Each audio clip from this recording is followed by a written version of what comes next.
এই দেখো আজকে হবে মোচা রান্না করা। এইবার মোচা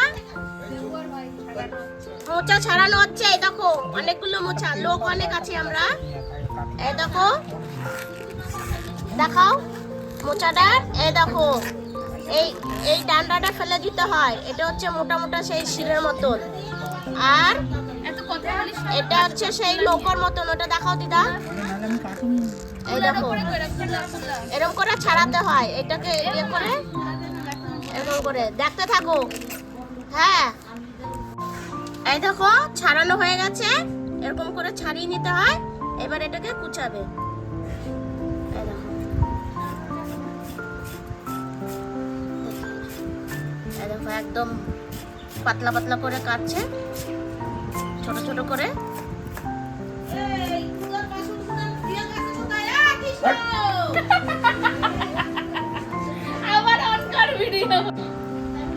কাটা হয়ে গেছে। এবার এই দেখো এটা হচ্ছে নুন হলুদের জল, এটার মধ্যে ভিজিয়ে দিচ্ছে। তাহলে কষটা বেরিয়ে যাবে, কালো কালো হবে না। ঠিক আছে, এরপরে পুরো কেটে নেই, এখনো কাটা হয়নি। অনেক বাড়িতে অনেক লোক আছে তো, তাই অনেক মোচা। ঠিক আছে, যখন এটা আবার কেটে নুন জলে ভিজিয়ে এটাকে সিদ্ধ করে নিতে হবে। দেখতে থাকো। এই দেখো কত মোচা ছাড়িয়েছে। তাহলে দেখো এতগুলো বাড়িয়েছে কাছড়া। এটাকে আমরা ছোটবেলায় বলতাম বৈঠা, আর এটা হচ্ছে নৌকা। এই দেখো কত পরিষ্কার করেছে। দেখো 4টে না 5টা মোচা। এই দেখো ছোট সসমিনে ভিজানো ছিল, সেটা হয়নি, আবার বড় জায়গাতে নিয়েছি। এই দেখো এরকম একদম বারিক বারিক করে কাটতে হয়, পাতলা পাতলা করে।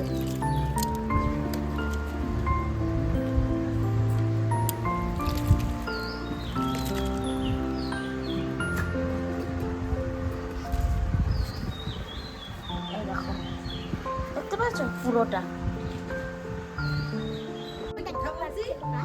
আমাদের ঘরে না অনেকগুলো লোক আছে, কিন্তু আমরা বুদ্ধি বলতে রান্না আমি করব। আমরা তুই তোর বাপে আমাকে পাগল করছে। রান্না আমি করব তো, কিন্তু আমি কলকাতায় আমি বম্বেতে ছিলাম তো অনেকগুলো রান্না করতাম। আমি কলকাতায় এসে গেলি তো এত রান্না করতে হতো। কড়াই গরম হয়ে গেছে, তেল দিয়ে দিচ্ছি। আগে চিংড়ি মাছটা ভেজে নেব। নুন হলুদ দিয়ে মেখে নিচ্ছি।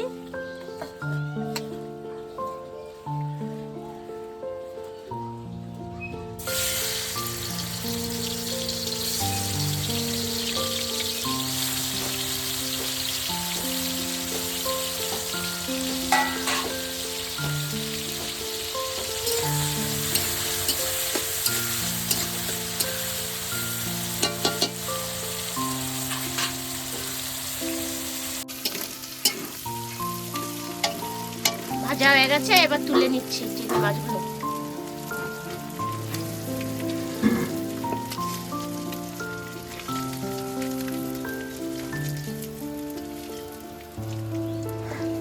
এবার দিয়ে দেবো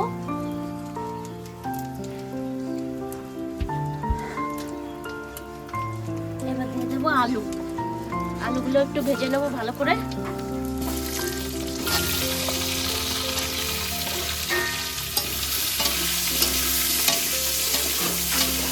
লাল লাল করে আলুগুলো ভেজে নেব।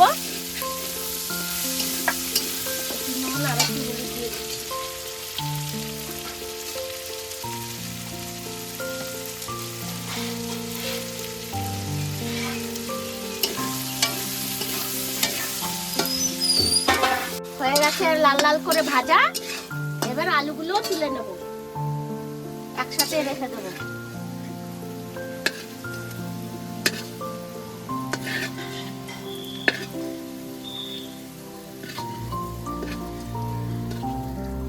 মশলাটা দিয়ে ভালো করে ভেজে নেবো। দিয়ে দেবো একটু তেল। মোচাতে কিন্তু একটু তেল বেশি লাগে।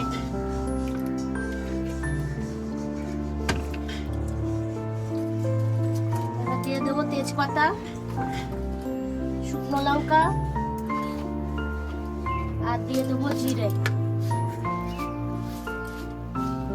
জিরে দিয়ে দিচ্ছি।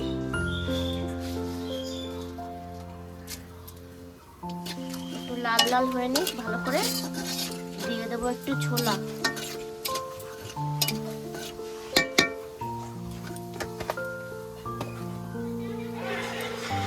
দেখো ছোলা ভিজিয়ে রেখেছিলাম, ভিজে গেছে সুন্দর। এটা তেলের উপরে ভেজে নেব,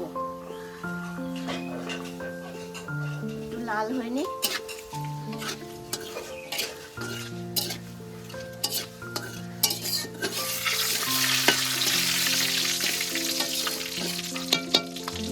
লাল করে ভাজা। এবার দিয়ে দিচ্ছি ছোলা,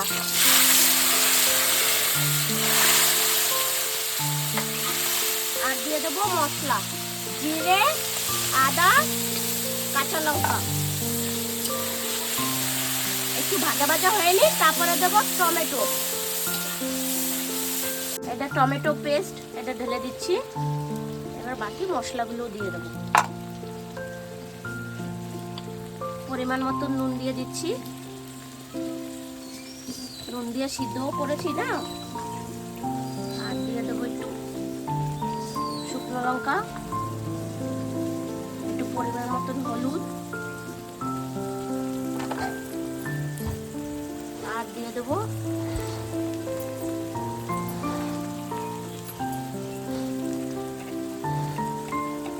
জিরে গুঁড়ো। ভালো করে একটু নাড়িয়ে দেই।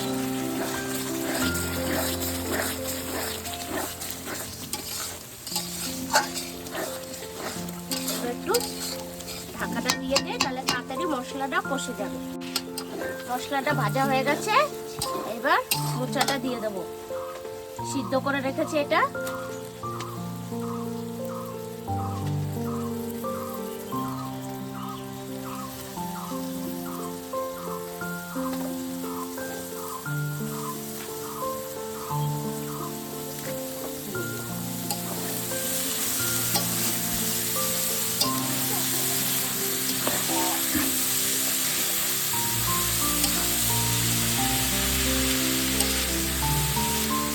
ভালো করে নাড়িয়ে দিচ্ছি।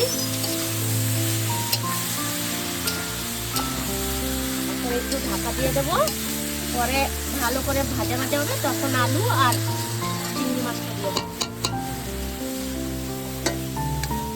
ঢাকা দিয়ে দেবো, একটু জল থাকতে বেরিয়ে যাবে। এরকম করে মোচা রান্না করবে। ঢাকাটা খুলে দিচ্ছি।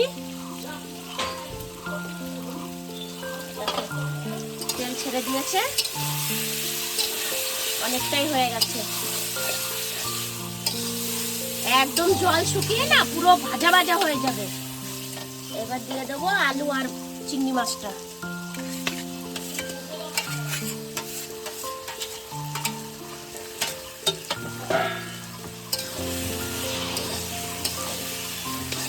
ভালো করে নাড়িয়ে দেই।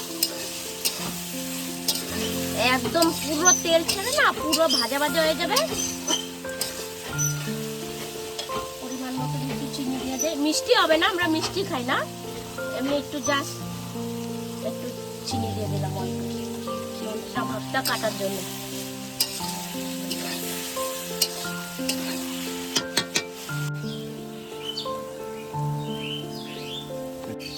একটু ঘি দিয়ে দিচ্ছি, হয়ে গেছে তো। আর দিয়ে দেবো গরম মশলার পাউডার। ভালো করে নাড়িয়ে নিই, নামিয়ে নেব।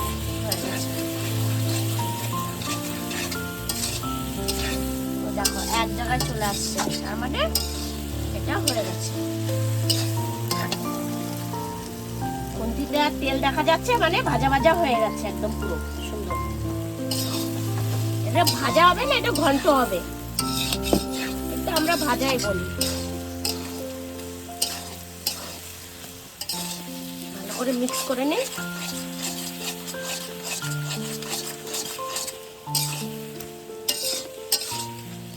এরকম বাড়িতে রান্না করে খেয়ে দেখবে, খুব ভালো লাগে।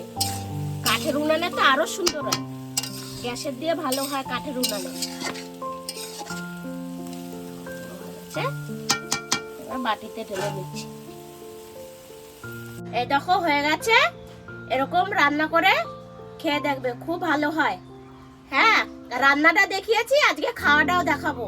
যখন আমরা সবাই মিলে খাবো দেখবে। এই দেখো